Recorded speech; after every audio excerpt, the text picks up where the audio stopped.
Washing machine নিয়ে কিছু কথা বলার জন্য আসলাম। অনেকের ধারণা ওয়াশিং মেশিনে কাপড় পরিষ্কার হয় না, কিন্তু এটা ভ্রান্ত ধারণা। আপনারা কি জানেন একটা বুয়া কাপড় ধুইতে, একটা চাদর ধুইতে কত কষ্ট? আমি সেই 10-12 বছর হয়েছে আমি ওয়াশিং মেশিন এটাই ইউজ করতেছি, চলতেছে আল্লাহর রহমতে। কিন্তু কথা হলো, যদি এখানে কোনো লাইন করা ছিল না, আমি এটা করে নিয়েছি। যেমন গিজারের লাইন থেকে এখান থেকে একটা লাইন করে নিচ্ছি, এবার তার টেনে আর হলো এখান থেকে পানির কলের সাথে পাইপ নিয়ে, তো এটা পানির জন্য। আর এখানে তো ড্রেন আছে, ড্রেনের পাইপ দিয়ে পানি চলে যায়। এটা ওয়াশিং মেশিনের ড্রেন। কিন্তু এটা ওয়াশিং মেশিন সম্পর্কে ধারণা দিচ্ছি এই জন্য, আমার এটা হলো 7.5 কেজি না 7.5 কেজি, কত লিটার, আচ্ছা যাই হোক।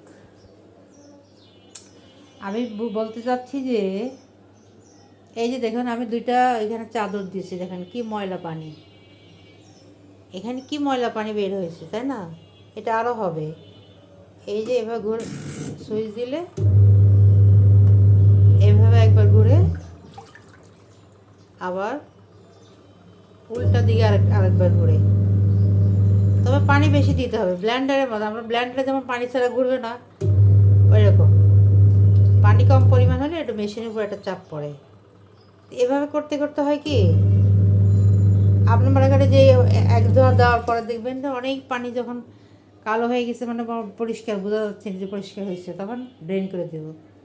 ড্রেন, এটাকে সুইচ দিলে ড্রেনের পানি চলে যাবে। ওকে, তারপর যখন ড্রেনে পানি চলে গেলো, এখানেই থাকলো কাপড়, আবার কি করব, আবার পানি ছেড়ে দেব।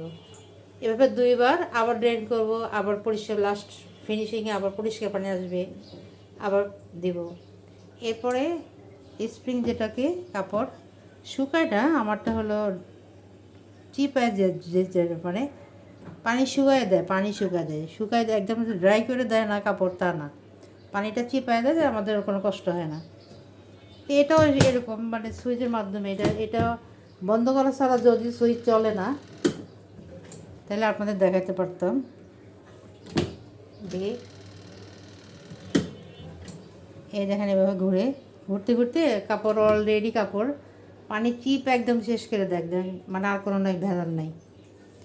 তো এটাই আমি বলতে চাই, অনেকেরই ধারণা, আমি এখনও দেখি অনেকেই বলে যে আরে ওয়াশিং মেশিন কাপড় পরিষ্কার হয় না। কিন্তু না, আপনারা প্লিজ একটু শীতকাল এই বুয়াদের কষ্ট না দিয়ে ওয়াশিং মেশিনটা কিনেন। ওয়াশিং মেশিন যে অনেক বেশি দাম তাও কিন্তু না। আমার এটা অবশ্য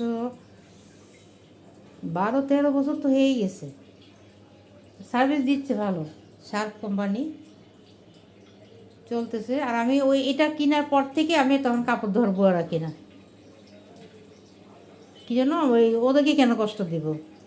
আবার আর আপনি হিসাব করে দেখেন, কাপড় বুয়ার টাকার 1 বছরের টাকা যদি 1000 টাকা করেও হয়, তো দেখেন আপনার 2 বছরের টাকা দিয়ে এটা কিনা হয়ে যাচ্ছে। 2 বছরের টাকা দিয়ে ওয়াশিং মেশিন কিনা হয়ে যাচ্ছে কয়েক বছরের জন্য। এই আর কি, এটার জন্য আজকে আমি ওয়াশিং মেশিন সম্পর্কে একটা ধারণা দিলাম যে কিনে নেবে। আমি আমার ফ্যামিলিকেও বলি, ফ্যামিলির মানে অন্য আমার বোন, ওদেরকেও বলি। ওরা কেমন যেন একটা গুরুত্ব দিতে চায় না, আসলে আমি বুঝি না।